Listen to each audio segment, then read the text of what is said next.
नमस्कार and welcome you all to world affairs. मैं हूं Prashant Dhawan. Now recently Canada ने दो कंट्रीज के बारे में कुछ ऐसी स्टेटमेंट्स दी है जिसकी वजह से दोनों कंट्रीज के नागरिक काफ़ी गुस्सा हैं।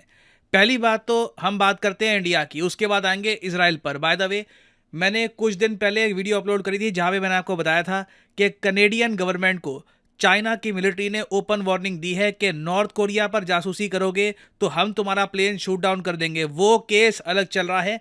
उसके बियॉन्ड अभी रिसेंटली हमने ये देखा कि कनाडा ने इंडिया के बारे में एक बहुत ही बड़ी एडवाइजरी इशू करी है। कनाडा ने अपने सारे नागरिकों को यह कह दिया है कि इंडिया में तुम्हारी हरासमेंट हो सकती है।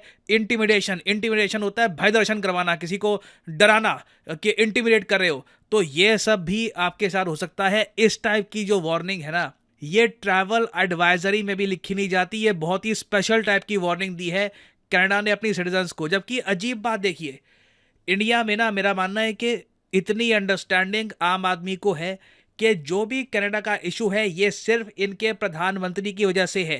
एवरेज कनेडियन, अगेन वहां पे कई सर्वे हो चुके हैं कनाडा में, 60% के आसपास जो जनता है वो मानती है कि इंडिया के साथ कनाडा के अच्छे रिलेशंस होने चाहिए। कोई रीजन नहीं है कि इंडियंस और कैनेडियंस एक दूसरे से नफरत करें। There is no reason for that.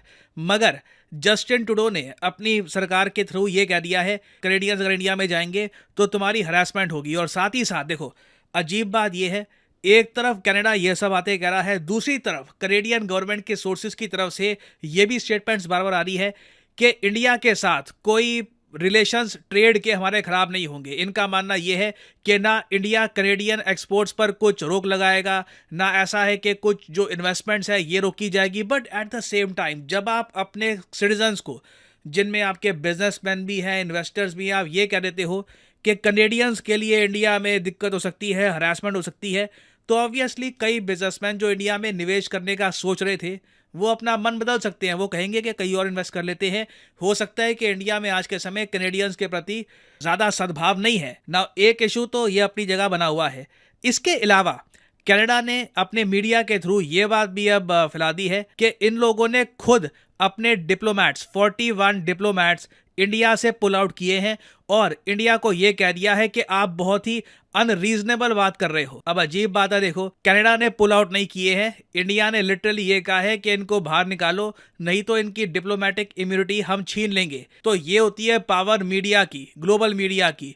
ये of course western news outlet है, तो कनेडियन गवर्नमेंट का थोड़ा बहुत ये साथ दे रहे हैं। जो कनाडा कहना चाहता है कि हमने खुद अपनी तरफ से अपने डिप्लोमेट्स बाहर निकाल दिए हैं, ये प्रेजेंट कर रहे हैं ये दुनिया के सामने, जबकि रियलिटी कुछ और है। और इससे होगा क्या? वैसे देखो, कनाडा ने यह बात भी साफ साफ कह दी है कि अब जो इंडियंस कनाडा के लिए वीजा चाहते हैं उनके लिए वेट और जरा बढ़ जाएगी। क्योंकि देखो, ऑल ओवर इंडिया ना पहले कनाडा के काउंसलेट हुआ करते थे। इनकी जो मेन एम्बेसी है, जो हाई कमीशन है कनाडा का, वो तो नई दिल्ली में है ही। उसके अलावा इन लोगों ने काउंसलर ऑफिसेस ओपन कर रखे थे मुंबई में, बेंगलुरु में, चंडीगढ़ में। तो अभी कनाडा ने ये जो सारे काउंसलर ऑफिसेज हैं ये भी बंद कर दिए हैं। तो अब क्या है कि मान लो कोई आदमी है महाराष्ट्र में या फिर इंडिया के किसी और जगह पे, उसको वीज़ा रिलेटेड 1-to-1 कुछ सर्विस चाहिए, उसको वीज़ा से रिलेटेड इंटरव्यू देना है या कुछ और इशू है, उसको सीधा दिल्ली जाना पड़ेगा, तभी जा पाएगा वो कनाडा। तो ऑब्वियसली अब आप देखोगे बहुत ज़्यादा कम इंडियंस इवेंचुअली जाएंगे कनाडा, चाहे वो स्टूडेंट्स हो, चाहे वो बिजनेसमैन हो, चाहे वो टूरिस्ट हो। बेसिकली इंडिया और कनाडा के जो पीपल टू पीपल रिलेशन है ना, ये बुरी तरीके से हर्ट होने वाले हैं। अब ये हमने बात करी है इंडिया की, अब हम बात करते हैं इजराइल की। इजराइल के साथ देखिए कनाडा ने बहुत ही अजीब सा काम किया है।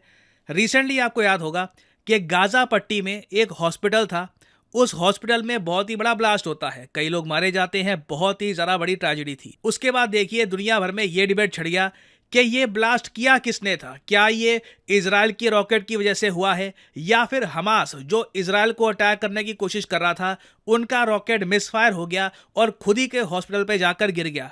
नाउ इस टॉपिक को लेकर जब यूएस प्रेसिडेंट जो बाइडेन से पूछा गया तो कैटेगोरिकली उन्होंने ये बात कही थी। Deeply saddened and outraged by the explosion at the hospital in Gaza yesterday. And based on what I've seen, it appears as though it was done by the other team, not you. But there's a lot of people out there not sure.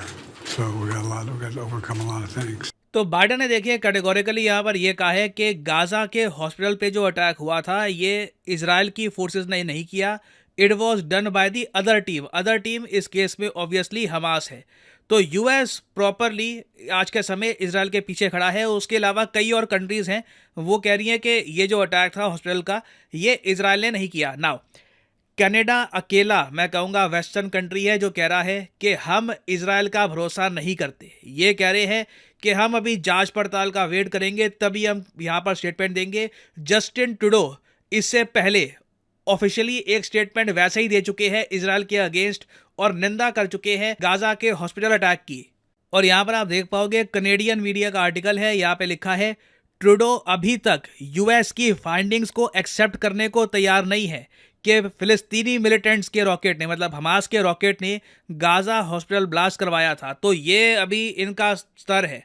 मतलब मुझे अजीब लगता है कि five eyes की जो भी report ये कह रहे हैं कि कनाडा को मिली थी, उसको कनाडा 2 सेकंड में मान रहा है, बट यूएस जब कह रहा है कि हमारी फाइंडिंग है कि ये जो अटैक है ये किया था फिलिस्तीनी मिलिटेंट्स ने, ये बात कनाडा एक्सेप्ट करने को तैयार नहीं है। तो अगेन देखिए इनकी पॉलिसी बहुत अजीब है। इवेंचुअली मुझे लग रहा है कि यूएस गवर्नमेंट भी इस बात को समझ जाएगी कि कनाडा एक बहुत ही ज़्यादा अजीब सी फॉरेन पॉलिसी फॉलो कर रहा है जिसका लॉन्ग टर्म में लॉस यूएस को भी होगा। और इंटरेस्टिंगली जब कनेडियन मीडिया ने कनाडा की विदेश मंत्री से पूछा कि आपने क्या निज्जर किलिंग को लेकर कोई प्रॉपर प्रूफ आपने शेयर किया है इंडिया के साथ, तो उसको लेकर भी ये कोई प्रॉपर जवाब नहीं दे पाई, क्वेश्चन को अवॉइड करती रही।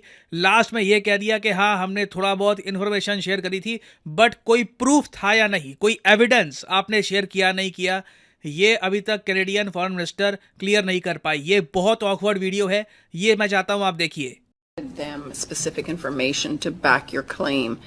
So can you clarify, have you shown them the evidence you're basing your claim on, and have you walked them through that case and shown them how Canada's reached this conclusion?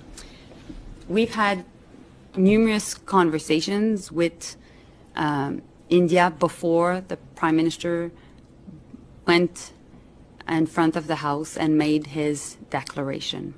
This was not a surprise to the government of India.